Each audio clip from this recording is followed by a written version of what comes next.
चिरां जिल्ला एबसुनि 19थि थान्दै जख'न्थाया बांगालदबानि बड'स नोगोराव दिनैनिफ्राय जागायबाय। चिरां जिल्ला दुलाराय बर' फरायसा आफादा बोसोरफ्रोमबो गावनि आफादनि थान्दै जख'न्थायखौ गुबुन गुबुन दख'रा दुलाराय बर' फरायसा आफादनि सिङाव खुंबोबाय थानाय बायदिनो देग्लाय बोसोरनि थान्दै जख'न्थायखौबो काजलगाव दख'रानि सिङाव थानाय बांगालदबानि बड'स नोगोराव 19थि थान्दै जख'न्थाय खुंफुंनाया दिनैनिफ्राय जागायबाय। बेनिनो दिनै गिबि सानाव दख'रानि सिङाव हौवासाफोरनि बादायलायनायखौ बेखेवना होयो आसाम जोलुर एसोसिएशननि गाहाय नेहाथारि डक्टर सांग्रां ब्रह्म, हिन्जावसाफोरनि हादुदु बादायलायनायखौ बेखेवना होयो चिरां जिल्ला बाथौ गौथुमनि गाहाय नेहाथारि मनलाल बसुमतारी बिथांमोनहा।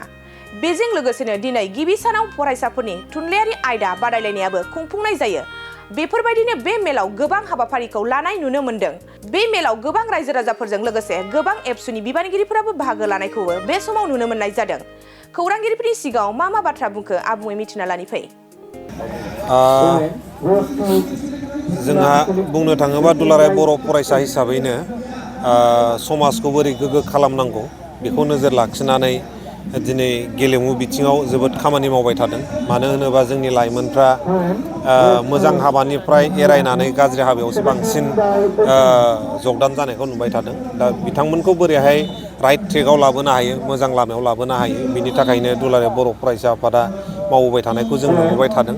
आरो बिनिनो मोनसे हाबाफारि बायदियै दिनै चिरां जिल्ला दुलाराय बर' फरायसा आफादनि नैबे थान्दै जख'न्थाय बा मोनसे एनुवेल कनभेनसनाव जेनाखि लोब्बा लाखिनानै काबादि आरो बुलुर बादायलायनाय हाबाफारि लादों, बियो जोबोद बाख्नायथाव। मानो होनोबा चिरां जिल्ला दुलाराय बर' फरायसा आफादा दिनै बुलुरल' नङा, जोलुर जेनाखि सेन्ट्रेल कमिटि एबसुआ बादायलायनानै कम्पिटिसन खुंदोंमोन आन्डार 13नि, बेवहायबो चिरां डिस्ट्रिक्टआ चेम्पियन जानो हादों।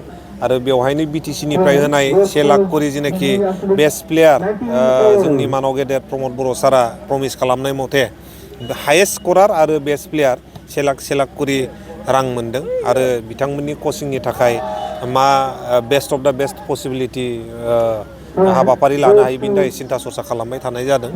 दा दुलाराय बर' फरायसा आफादनि जेनाखि बिथांखिफोर मावनो लानाय हाबाफोर, बेफोरो जाबाय खोब बाख्नायथाव। मानो होनोबा बर' हारिखौ जुदि गेरेमसा हारि खालामनांगौबा जोंहा गेलेमु बिथिं, सोलोंथाइ बिथिं, बेफोर गासैबो बिथिङाव जोङो खामानि मावनांगोन। दा बेवहाय जोङो साफ्रोमबो बर' फिसाया, रायजो राजाया बारसोमफानांगौ। दुलाराय बर' फरायसा आफादनि दैदेननायाव जोङो बयबो ज' खामानि मावनांगौ, हेफाजाब होलायनांगौ।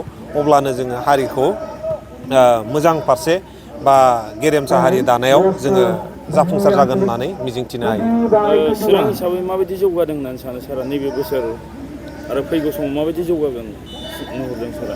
चिरां हिसाबै, चिरां जिल्ला हिसाबै बेखौनो आं दहाय बुंखादों, जोङो आन्डार 13आवबो चेम्पियन जादों दाख्लैयो फुटबलनियाव। आरो भलिबलावबो मोजां गेलेबाय थादों। निस्सय बिनिफ्रायनो जोंहा चेम्पियन जानानै सेन्ट्रेल कमिटियाव कम्पिटिसन खालामहैगोन। बिभिन्न स्कुल कलेजफ्राव जोङो केरियार काउन्सिलिं बानायनायखौ नुबाय थादों। आरो फिसा फिसौ वार्कशप ड्राग्सनि सायाव मानि सायाव खालामनायखौ नुदों।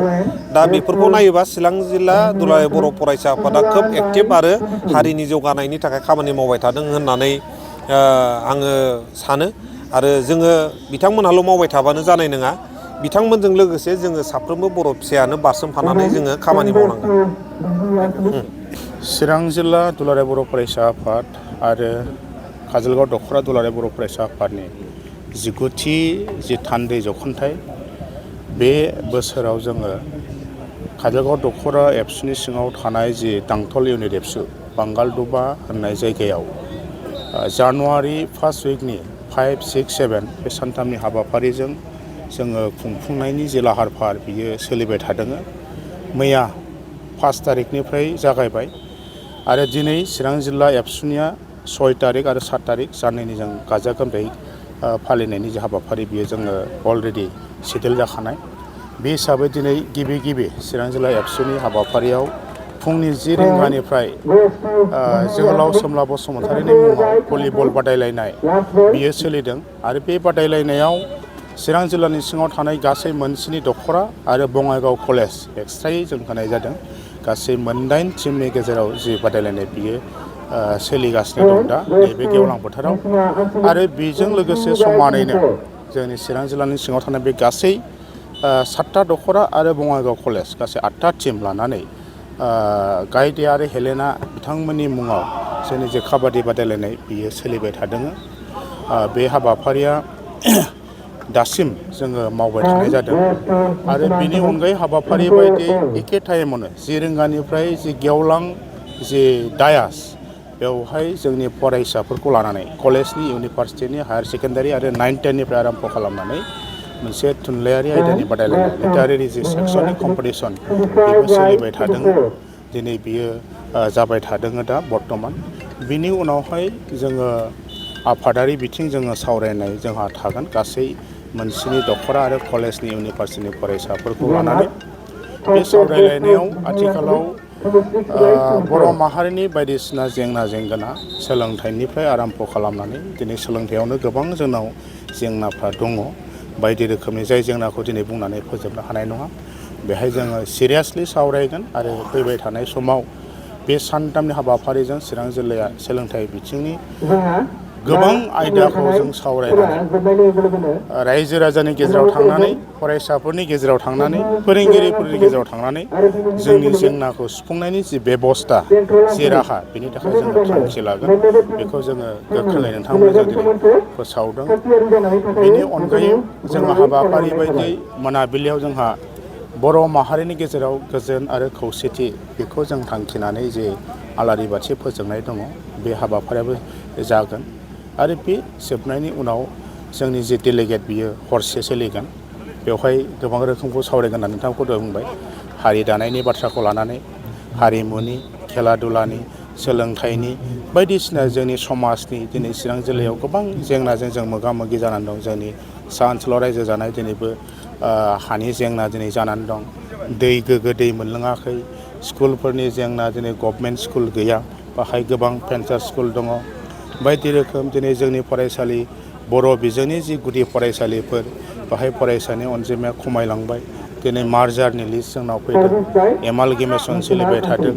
दिनै टिचार्सआ जोंनाव थोजासे गैया। सिंगेल टिचार इभेन 0 टिचारसिम दङ।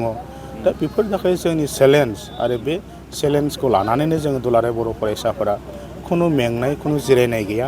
जोङो बेखौ जेरैखिजाया जोंनि जि संबिधाननि जि अधिकार सोलोंथाइखौ लानानै दिनै जिहेथु सोलोंथाइया सासे मानसिनि थाखाय मोनसे फान्डामेन्टेल राइट्स जाबाय। बेखौ मोननांगौनि थाखाय सरकारजों जोङो मोननांगौनि जे बेबस्था बेखौ जों लागोन। बेखिनि बाथ्राखौ जों फोसावदों।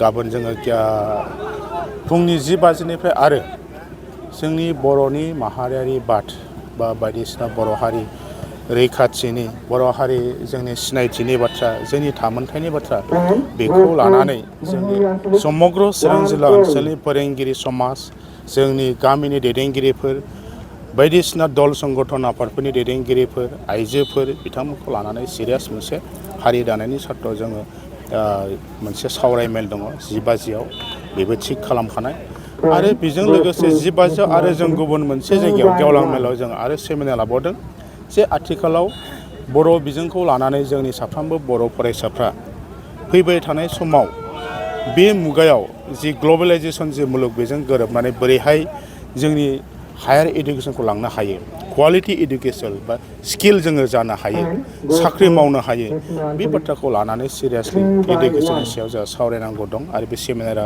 बेबो थिग जाखानाय बेखिनि बाथ्राखौ रायजो राजानिसिम जों नोंथांमोननि गेजेरजों फोसावदों बेनि उनाव जोङो 1 रिंगानिफ्राय गाबोन जोबथा हाबाफारि हिसाबै गेवलां मेल दं आरो बे गेवलां मेलाव जोंनि दुलाराय बर' फरायसा आफादनि मानाव गेदेर दिपेन बर' आफादगिरि बिथाङा बाहागो लाफैगोन बिटिआरनि CEM गाहाय मावफुंगिरि मानाव गेदेर प्रमद बर' बिथाङा बाहागो लाफैगोन आथिखालनि जोंनि नायल' जाल' बर'नि सासेल' MP रायजो सभानि रोंगोरा नार्जारि बिथाङाबो बाहागो लाफैगोन आरो जोंनि गोबां दल संगठन सानसुमै गोरों गोरा आरो गोबां जोंनि साक्सेस जानाय स्टुडेन्टफोर बे बिथांमोनखौ जों लिंनानै गाबोननि जि गासैबो हाबाफारिखौ जों जाफुंनायनि बेबस्था बेखौ लानाय जादों गोजोन्थों Good news for everyone. For the academic year 2024-2025, admissions to playgroup, nursery, LKG and UKG are underway at Bidyavili Kids School in Habubari, Kokrajhar.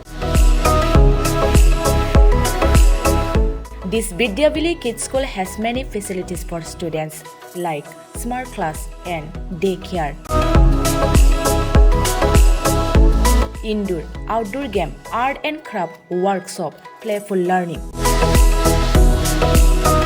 Environment and dance room, modern teaching aids, audio visual room. Good teachers, student one-on-one training on one language and speech development. Experienced teachers, green knowledge. Why are you waiting for the admission? Call 6900 304050 for more details.